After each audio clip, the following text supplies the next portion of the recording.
thank you everybody for coming today. Parental involvement is the cornerstone of IDEA. Without parental involvement, we really cannot even develop an IEP, because if we did, we would be backing ourselves into a wall and we could actually get into some major litigation like we have, I'm sure, in this district and many other districts.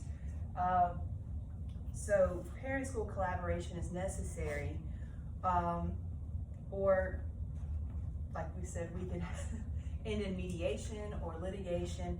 And if we don't have that collaboration, it can kill trust between family and schools.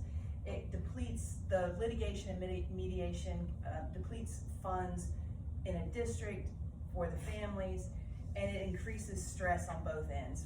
Districts, teachers, families. There's also barriers to parental involvement that teachers, we may not even be aware of. One that I've thought of but never put a lot of thought into, we've spent a lot of time in schools. A lot of our parents have just not done a lot of the research that we have, but we have two special educators here, but one, I don't know if you spend a lot of time with this is our rights as parents. This is a 20-page document that hasn't been updated since 2014, but this is handed out at just about at least once a year, but usually every meeting.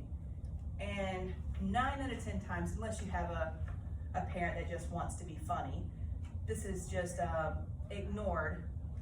But this is a very intimidating document.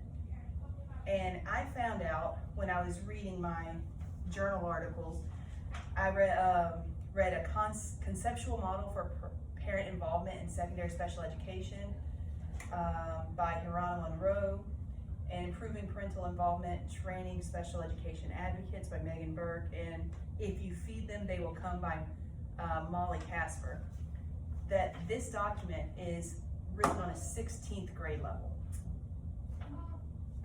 This document right here that's supposed to be for the average Joe, where we hand this out to empower our parents to advocate for their children, is impossible for the average Joe to comprehend. And yet, even the New York Times is on the 4th, 5th, 6th grade level. That's what we give the average Joe to read.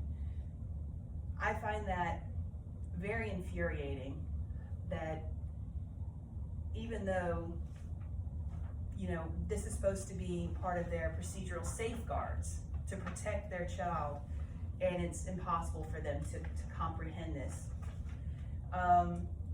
So right there we have a power differential. You go into a meeting and then you have at least 3 to 1. So you have one parent, usually maybe 2, and you have the special ed teacher, general ed teacher, maybe an LEA or a speech teacher. They're feeling outnumbered.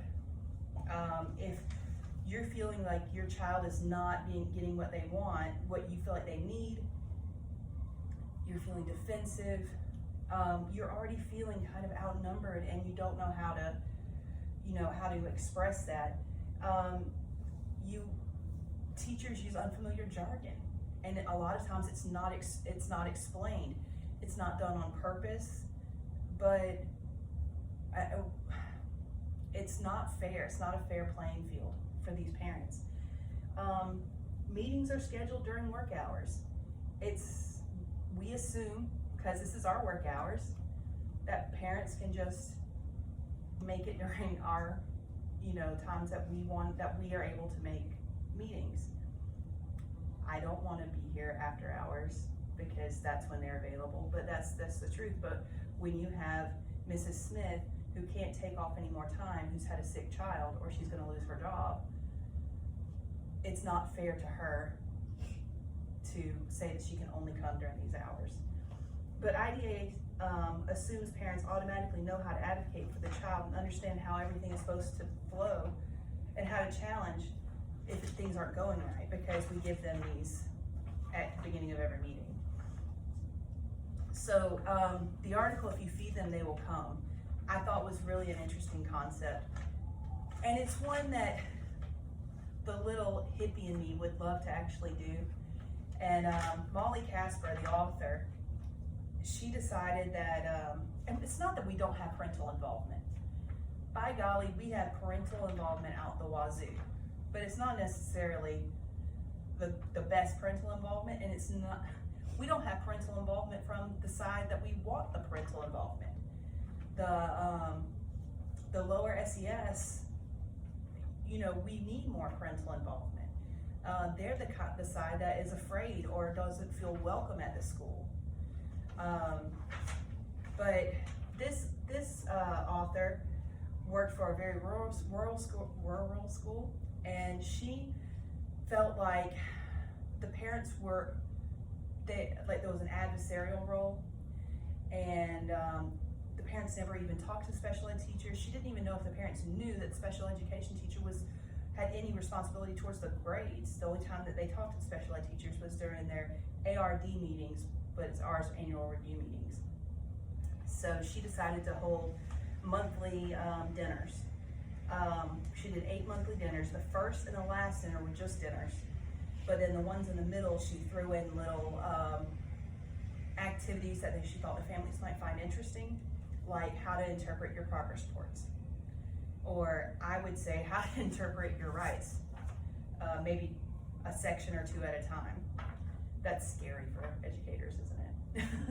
How to interpret your rights.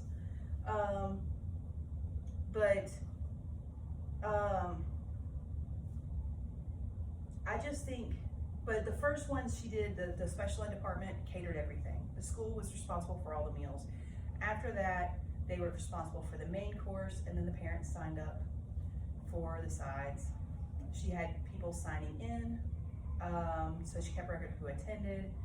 She didn't man the table, so they also took pictures and kind of logged who didn't sign in, so they could take records of that. They had a survey for how people felt at the beginning, but it was anonymous. And then at the end of the 8 dinners, another survey, so they could kind of measure how people felt about the special education department before and after. And the results of that, it showed that it had a positive effect on student, teacher, and parent relationships through the interaction of multiple variables. The teacher supportive students, it created a sense of belonging, active participation by families, provision of information related to academics, and fostering a sense of trust among the participants. So, but it could also show, in those dinners, you could help explain, maybe some parents don't understand the disability that a student has. That's a big one. I mean, my husband doesn't understand the disability my son has. Some people just don't understand. So anyway, parental involvement, like this quote said, I had to look up who Jane Hull is. She was an educator, and as well as she went on to be an entrepreneur. But at the end of the day, the most overwhelming key to a child's success is the positive involvement of parents. So you have 2 different types of parents: parents who are active and actively involved, and passively involved. The passively involved, they go to the meetings and they pat their kids, and they're good parents. And the ones that are actively involved, the ones that sit down and color with their kids, and they do the homework with their kids, and that's the ones that we would like to have.